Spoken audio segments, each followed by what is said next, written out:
Hello everyone, ई point classes में आप सभी का हार्दिक स्वागत है। आज हम एक चर वाले रेखिक समीकरण के बारे में चर्चा करेंगे। इस रेखिक समीकरण का पहला प्रश्न है, दो पूर्ण संख्याओं का अंतर 66 है। यदि उनमें 2:5 का अनुपात है तो वे संख्याएं ज्ञात कीजिए। दो संख्याओं का अंतर 66 है और उनका अनुपात 2:5 है। अब हम इस प्रश्न की जो महत्वपूर्ण बात है उनको यहाँ पे नोट करते हैं। संख्याओं का अंतर,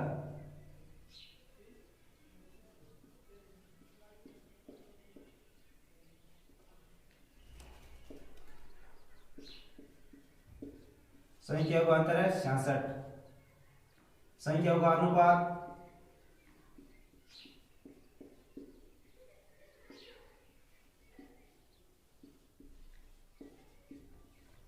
दो अनुपात 5। ये संख्या का अनुपात है 2:5। यहाँ 2 है, ये पहली संख्या का अनुपात है, और 5 है, ये दूसरी संख्या का अनुपात है। इसके आधार पर अपन संख्या को मानते हैं। माना पहली संख्या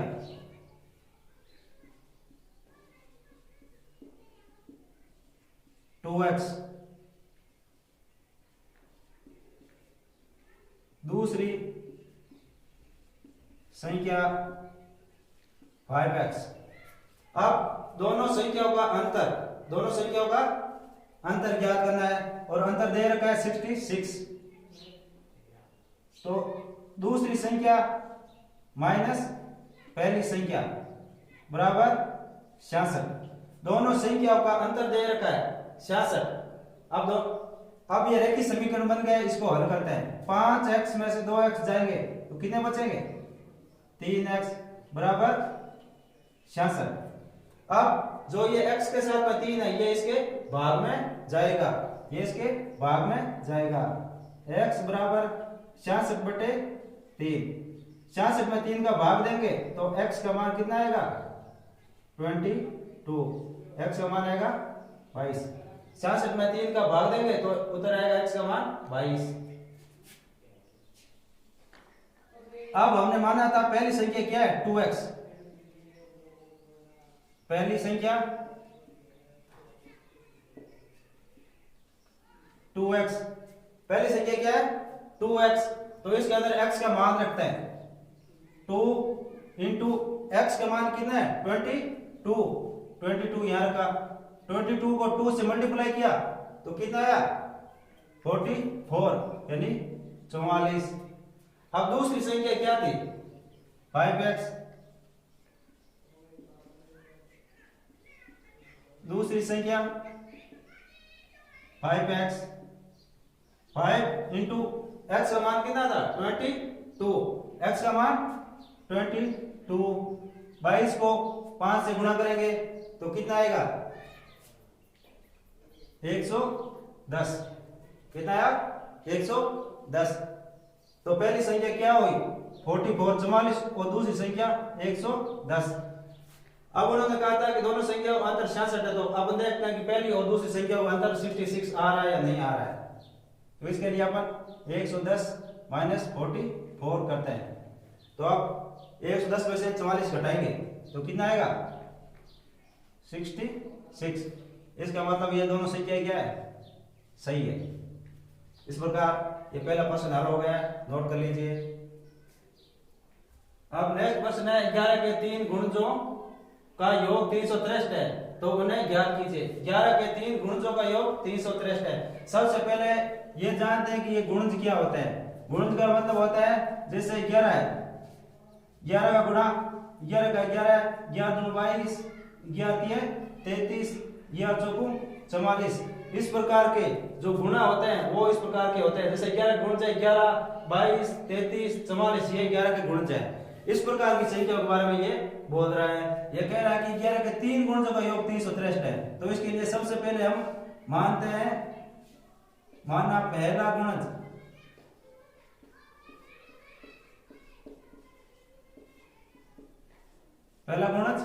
x, तो दूसरा गुणज क्या होगा?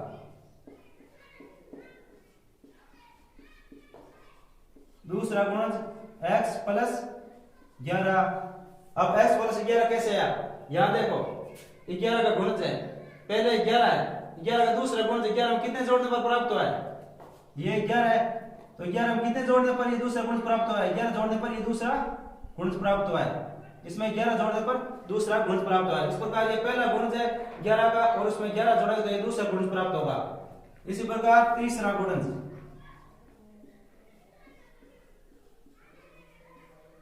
तीसरा गुणज x प्लस 22, x प्लस 22 कैसे हुआ, मानो ये 11 है, 11 में 11 जोड़ने पर पहला गुणज प्राप्त हुआ और 11 में 22 जोड़ने पर ये तीसरा गुणज प्राप्त हुआ है, 11 में 22 जोड़ने पर तीसरा गुणज प्राप्त होता है। इस प्रकार से 11 में जो पहला गुणज है उसमें 11 जोड़ने पर दूसरा गुणज और दूसरे और पहले गुणज में 22 जोड़ने पर तीसरा गुणज प्राप्त हुआ है। अब क्या कर रहा है, तीन गुणजों का योग 363 है, तो तीनों का योग करते हैं x प्लस 11 x प्लस 22, इनका योग कितना दे रखा है 363, योग यानी जोड़, इनका योग है 363। अब हम सर ये 3 सर है, इनको एक जगह लिख लेते हैं, 3x, ये 3x है, प्लस ये इनको जोड़ लेते हैं 11 और 22, 11 और 22 कितने होते हैं 33 और इधर 363। अब हमने इन रेखीय समीकरणों को हल करते वक्त सीखा था कि इधर अगर प्लस की संख्या है तो इस तरफ जाएगी तो माइनस का हो जाएगा। अब 3x बराबर 363, ये प्लस का था तो इस तरफ जाएगी तो माइनस का, -33। अब 3x बराबर 363 में से 33 निकालेंगे तो कितने बचेंगे 330। अब जो x के साथ में 3 है ये इसकी भाग में जाएगा, तो x बराबर 330 भाग 3, 330 भाग 3, 330 में 3 का भाग देंगे तो कितना आएगा 110। अब x का मान है 110। अब हमने पहला गुणज क्या बना था x, तो पहला गुणज क्या था x, तो x का मान कितना है 110, ये पहला गुणज हो गया। दूसरा गुणज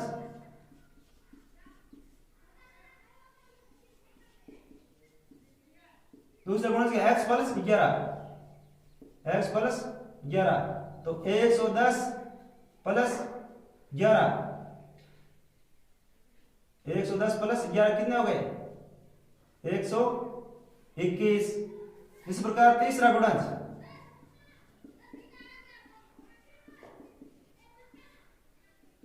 x प्लस 22, तो x बराबर कितना है 110 प्लस 22, तो ये कितने हो जाएंगे 110 और 110 और 22 कितने हो जाएंगे 132। इस प्रकार से पहला गुणज 110, दूसरा गुणज 121 और तीसरा गुणज 132। इस प्रकार से ये पहला जो प्रश्न है वो हल हो गया है। नेक्स्ट प्रश्न के लिए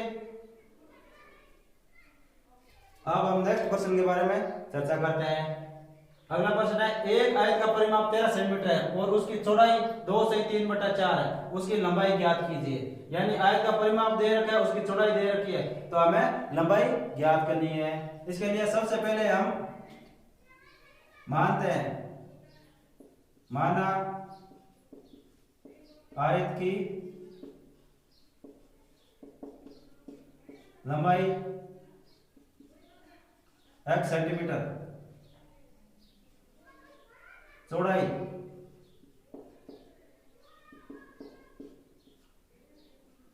दे रखी है 2 से 3/4, 2 से 3/4। ये मिश्र भिन्न दे रखी है, इसको हम साधारण भिन्न में चयन करते हैं। इसके लिए इसको इससे गुणा करके ये 3 जोड़ना है। 2 को 4 से गुणा किया 8, 8 में 3 जोड़े 11/4 सेंटीमीटर। इसको इससे गुणा करके और ये जोड़ना होता है। 2 को 4 को 2 से गुणा किया 8, 8 3 11, 11/4। अब आयत का परिमाप, आयत का परिमाप कितना दे रखा है 13 सेंटीमीटर। अब आयत के परिमाप का सूत्र होता है 2 गुना लंबाई प्लस चौड़ाई बराबर 13 सेंटीमीटर। 2 गुना लंबाई कितनी है x, चौड़ाई है 11/4 बराबर 13 सेंटीमीटर। अब हम इसको जो इसके गुणा में ये इसके भाग में जाएगा, ये इसके भाग में जाएगा, तो x प्लस 11/4 बराबर 13/2। अब इसको आगे हल करते हैं। x प्लस 11/4 बराबर 13/2। अब ये इधर प्लस का तो इस तरफ जाएगा तो माइनस का होगा। x बराबर 13/2 माइनस 11/4, यानी ये इधर प्लस का तो इधर जाएगा तो माइनस का होगा। अब इन दोनों संख्या देखो, इसका हर अलग अलग है, तो हर को एक जैसा करने के लिए अपना लघुत्तम लेते हैं। 4 और 2 का लघुत्तम, इनका लघुत्तम निकालने के लिए सबसे पहले छोटी छोटी संख्या 2 से भाग करते हैं। 2 का भाग 4 में 2 बार, 2 में 1 बार, फिर इसमें 2 का भाग 1 बार और 1 बार। अब इसका लघुत्तम आ जाएगा 2 गुना 2 बराबर 4। तो अब इधर ये 4 है, इसको 4 बनाना है, तो इसके लिए अपन क्या करेंगे, 13/2, इसको 4 बनाने के लिए 2 से गुणा करेंगे, तो ऊपर भी 2 से गुणा करो, माइनस ये 4 है बटा में, तो 4 है ना, तो 11/4। अब तो x बराबर 13 को 2 से गुणा किया 26/4 माइनस 11/4, 11/4। अब क्या करेंगे आगे इसको हल करने के लिए, अब हर एक जैसे हो गए, तो ये 26 माइनस 11 दोनों हर एक जैसा, तो इसको दोनों की जगह 1 4 लिख दिया, या 26 माइनस 11, 26 माइनस 11 लिख दिया। अब 26 में से 11 जाएंगे तो कितने बचेंगे, 15, 15/4। 15/4 का भाग लेगा तो कितना आएगा, 3 सही 3/4। अब इसमें क्या ज्ञात करना था अपने को, लंबाई, और यहाँ अपने लंबाई क्या मानी थी, आयत की लंबाई x, तो ये आ गई आयत की लंबाई x का मान आ गया ये, तो आयत की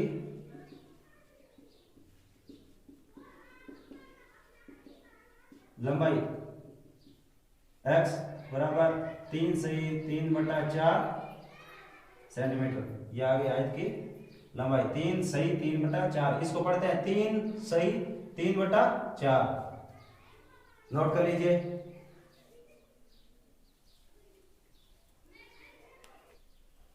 अब नेक्स्ट प्रश्न के बारे में चर्चा करते हैं। अनु तथा राज की वर्तमान आयु का अनुपात 4:5 है। 8 वर्ष बाद उनकी आयु का अनुपात 5:6 होगा। उनकी वर्तमान आयु ज्ञात कीजिए। यानी अनु और राज की वर्तमान आयु का अनुपात दे रखा है, और 8 वर्ष बाद उनकी क्या आयु होगी उसका अनुपात दे रखा है, तो उसकी वर्तमान आयु ज्ञात करनी है।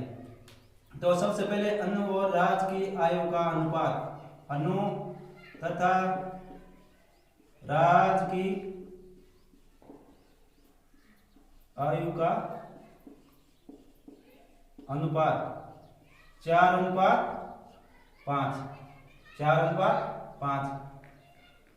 तो हम मानते हैं, माना अनु की वर्तमान आयु, ये जो अनुपात दे रखा है ये अनु का अनुपात है और ये राज का अनुपात है, तो इसके आधार पर मानते हैं अनु की वर्तमान आयु 4x, राज की वर्तमान आयु 5x। ये जो पहला अनुपात था ये अनु का अनुपात था और ये राज का अनुपात था। इसके आधार पर आपने माना अनु की वर्तमान आयु 4x और राज की वर्तमान आयु 5x। अब 8 वर्ष बाद उनकी आयु का अनुपात 5:6। 8 वर्ष बाद उनकी आयु का अनुपात क्या है, 5:6। तो वर्तमान आयु के अंदर 8 वर्ष जोड़ेंगे तो उनकी 8 वर्ष बाद आयु आएगी। तो 8 वर्ष बाद अनु की आयु कितनी होगी, ये वर्तमान आयु 4x, उसके अंदर 8 जोड़ेंगे, ये 8 वर्ष बाद अनु की आयु हुई। अब 8 वर्ष बाद राज की आयु, राज की आयु कितनी आएगी? जो राज की वर्तमान आयु उसके अंदर 8 वर्ष जोड़ा तो 8 वर्ष बाद उनकी आयु आएगी 5x + 8 ये वर्ष और ये वर्ष। अब उनकी आयु का अनुपात 8 वर्ष बाद उनकी आयु का अनुपात 5:6, यानी आयु का अनुपात का मतलब होता है इसकी आयु में इसका भाग देना। तो आयु का अनुपात 4x + 8 बटा 5x + 8 बराबर 5:6, 5:6। अब इसको हल करने के लिए इसको इससे गुणा करेंगे और इसको इससे गुणा करेंगे। ये इसको इससे गुणा होगी और इसकी इससे गुणा होगी। इसको इससे गुणा करता है पहले 6 को 4x + 8 और इसको इससे गुणा करते हैं 5 से गुणा करते हैं 5x + 8। अब इसको अंदर गुणा करेंगे, पहले ये इसकी इससे गुणा होगी और फिर इससे इसकी गुणा होगी। तो इससे गुणा करते हैं 6 को 4 से गुणा किया 24x + 6 को 8 से गुणा किया 48 बराबर 5 को इससे गुणा करेंगे 5 से 25x, 5 को 8 से गुणा करेंगे तो 40।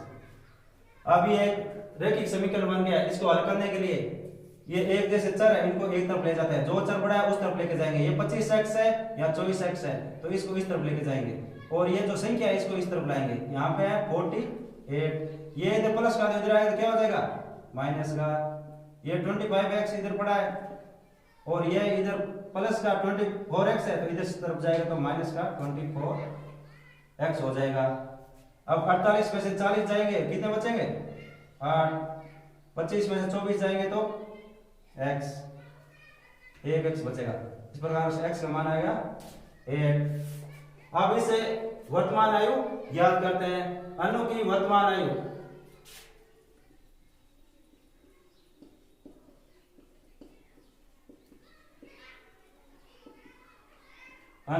आयु कितनी थी